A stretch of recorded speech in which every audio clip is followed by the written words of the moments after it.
আসসালামু আলাইকুম বন্ধুরা, আশা করি আপনারা সবাই ভালো আছেন। নতুন আরেকটা ভিডিওতে আপনাদের সবাইকে স্বাগত জানাচ্ছি।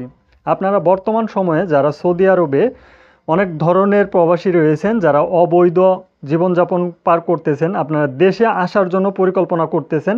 অনেকের প্রশ্ন হতে পারে যে ভাই, আমরা সৌদি আরব থেকে দেশে ফেরত আসলে পরবর্তীতে সৌদি আরবে নতুন কোনো ভিসা দিয়ে সৌদিতে ঢুকতে পারবো কিনা। কারণ অনেকেই কিন্তু ভালো কিছু ভিসা পান, কিংবা অনেকের আত্মীয় স্বজন রয়েছে যারা ভালো ভিসা দেওয়ার একটা আশ্বাস দেয়। তারা কিন্তু এই ধরনের প্রশ্নগুলো করেন যে সৌদি আরবে আবার নতুন করে আসব, যেহেতু এখন অবৈধ। কারণ অবৈধ প্রবাসীরা অনেকেই কিন্তু অনেক কষ্টের জীবনযাপন পার করতেছে। একটা অবৈধ প্রবাসী জানে যে তার কষ্টটা কতটুকু। এখন অনেক প্রবাসী রয়েছেন বৈধ নিয়মে সৌদি আরব থেকে ত্যাগ করেন, আবার অনেকেই রয়েছেন আনলিগ্যাল নিয়মে সৌদি আরব ত্যাগ করেন।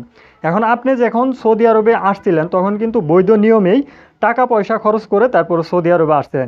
এখন আপনাকে হয়তো হুরুপ, কিংবা আপনার ইকামা এক্সপায়ার, কিংবা আপনার খুরুজ রয়েছে, সেজন্য আপনি একজন আনলিগ্যাল প্রবাসী। আপনার এটা কিন্তু হাতে নেই, আপনি বৈধ হবেন সেটা কিন্তু আপনার হাতে নেই, আপনার কফিলের হাতে। আপনার কফিল চাইলে আপনাকে বৈধ রাখতে পারবে, আপনার কফিল চাইলে আপনাকে অবৈধ রাখতে পারবে।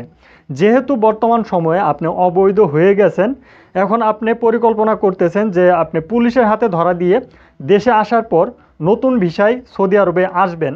এটা যদি ভেবে থাকেন তাহলে আপনার জন্য বলতে পারি, নতুন কোনো ভিসাতে সৌদি আরবে আপনি আসতে পারবেন না। কারণ আনলিগ্যাল সিস্টেমে আপনি সৌদি আরব থেকে ত্যাগ করতেছেন। আপনি এক নম্বরে হচ্ছে ইকামা এক্সপায়ার, হয়তো আপনার হুরুপ রয়েছে, হয়তো খুরুজ রয়েছে, নয়তো অন্য কোনো ঝামেলা রয়েছে। সেই ক্ষেত্রেও হয়তো আপনি যদি সৌদি আরব থেকে ত্যাগ করেন, তবে আপনাকে অবশ্যই একটা বিষয় মাথায় রাখতে হবে যে আপনাকে বৈধভাবে ত্যাগ করতে হবে। এখন এই বৈধভাবে ত্যাগ করাটা আপনার পক্ষে পসিবল কিনা সেই বিষয়টা জানিয়ে দেওয়ার চেষ্টা করব।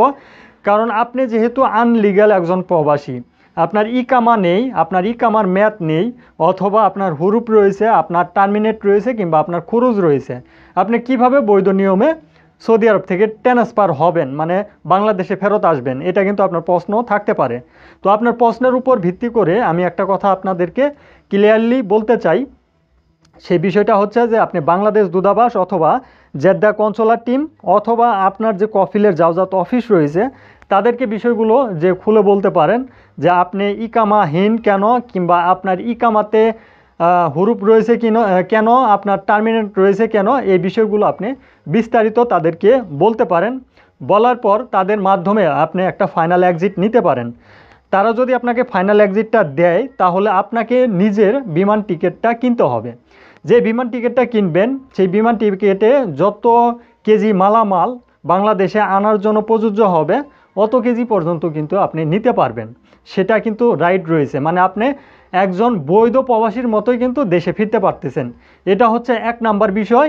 আর দুই নাম্বার বিষয়টা হচ্ছে, আপনি যেহেতু বৈধ লাইনে দেশে আসতেছেন, আপনার জন্য একটা সুযোগ থাকতেছে সৌদি আরবের শ্রম আইন অনুযায়ী, যে আপনি নতুন কোনো ভিসা দিয়ে সৌদি আরবে এন্ট্রি করতে পারবেন। এটা হচ্ছে আপনার জন্য প্লাস পয়েন্ট। তো এখন আপনি যদি পুলিশের হাতে ধরা দেন বিমান টিকিটটা দেওয়ার জন্য, কিংবা আপনি যাতে পারবেন না, পুলিশের কাছে ধরা দিলে ফ্রিতে আসতে পারবেন, অনেকেই কিন্তু এই ধরনের পরিকল্পনা করেন। তাদের উদ্দেশ্যে সৌদি আরবের শ্রম বাজারটা একেবারে বন্ধ হয়ে যাবে।